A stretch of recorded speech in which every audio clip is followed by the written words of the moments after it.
Panjagutta police station పరిధిలో వ్యాపారవేత్త జనార్దన్ రావుని అత్యంత దారుణంగా సొంత మనుమడే హత్య చేయడం జరిగింది. దీనిపైన పంజాగుట్ట పోలీసులు కేసు నమోదు చేసి హత్య చేసినటువంటి మనుమడు కీర్తితేజను అరెస్ట్ చేసి రిమాండ్‌కి తరలించారు. ప్రస్తుతం మనతో పాటు పంజాగుట్ట ఏసీపీ మోహన్ కుమార్ ఉన్నారు. ఒకసారి మాట్లాడదాం.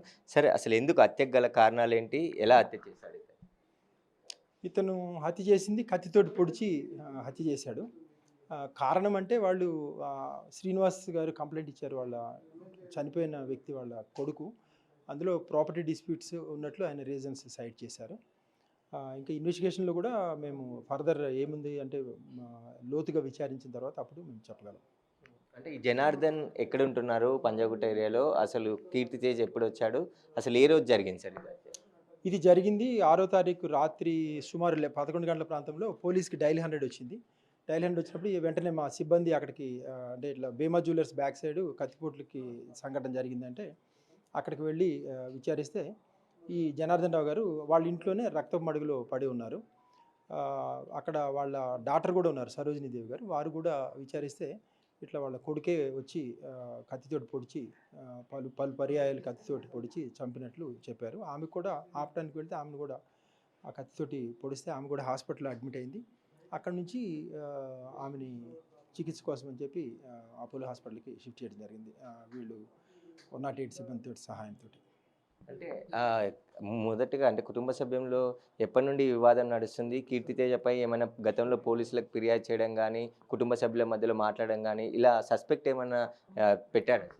ఇప్పుడు ఆస్తి వివాదాలు లేకపోతే ఇంకా ఎప్పుడు ఈ కంప్లెయింట్లు ఇచ్చుకొని అంత డీప్‌గా ఇన్వెస్టిగేషన్ ఇది ఏంటంటే మేము క్రిమినల్ నేచర్ ఉంది కాబట్టి దాని మీద మేము ఇప్పుడు ఫస్ట్ చూస్తాము.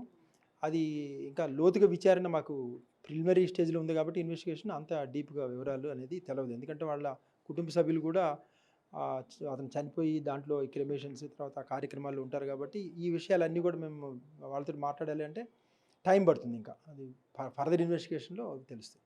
జనార్దన్ రావుకి ఎంతమంది పిల్లలు? వాళ్ళ కుటుంబ సభ్యులు మెయిన్‌గా ఏం చెప్తున్నారు సార్ ఈ హత్య గురించి? జనార్దన్ రావు గారికి నలుగురు పిల్లలు. అందులో శ్రీనివాస్ గారు ఒక్కరితోటే మేము మాట్లాడటం జరిగింది. మిగతా వాళ్ళు అంతా కొంచెం ఆహ్, ఆహ్, చనిపోయిన దాంట్లో ఉన్నారు కాబట్టి మేము తర్వాత మాట్లాడతాం. దాన్ని బట్టి తెలుస్తది వాళ్ళకి. కీర్తితేజ్ అమెరికాలో ఉన్నాడు చెప్తున్నారు. ఎప్పుడు అమెరికాకొచ్చాడు? ఇక్కడ హత్య చేయడానికి కోసమే వచ్చాడా? ఎప్పటి నుండి ఇక్కడ ఉంటున్నాడు సార్? ఇప్పుడు ప్రిలిమినరీగా మేము చేసిన ఇన్వెస్టిగేషన్‌లో మాత్రం అతను 2018లో వచ్చినట్లు ప్రాథమికంగా తెలుస్తుంది. అది ఖచ్చితమైనటువంటి సమాచారమా కాదా అనేది మళ్ళీ మేము రికార్డ్స్ అన్నీ వెరిఫై చేస్తే గాని చెప్పలేము. అది రికార్డ్స్ అన్నీ కూడా ఫర్దర్ కోర్స్ ఆఫ్ ఇన్వెస్టిగేషన్‌లో మేము చూసి దాన్ని నిర్ధారిస్తాం. సరోజిదేవి పరిస్థితి ఏ విధంగా ఉంది సార్? ప్రస్తుతం ఆమె హాస్పిటల్‌లో కోలుకుంది. ఆమె కండిషన్ అయితే స్టేబుల్ ఉంది. అపోలో హాస్పిటల్‌లో ఉన్నారు. ఆమెకి కూడా గాయాలు ఒక 6 గాయాల వరకు అయినాయి కత్తిపోట్లు. ఆమె కోలుకుంటారు. బానే ఉన్నారు. ఆయన డ్రగ్స్ గాని, గంజాయి మత్తులో హత్య చేశాడని చెప్తున్నారు. మీరు అదుపులోకి తీసుకున్నప్పుడు అలాంటి పరీక్షలు ఏమైనా చేశారా? అంటే మేము అంటే రొటీన్ కోర్స్‌లో ఎట్లా చేస్తామో దాంట్లో భాగంగానే ఇట్లా ఈ అతని యొక్క బయోలాజికల్ ఫ్లూయిడ్స్ తీసుకొని ఎఫ్ఎస్ఎల్‌కి అయితే పంపించడం జరిగింది. అది రిపోర్ట్ వచ్చిన తర్వాత దాంట్లో అది ఉన్నదా లేదా తెలుస్తుంది.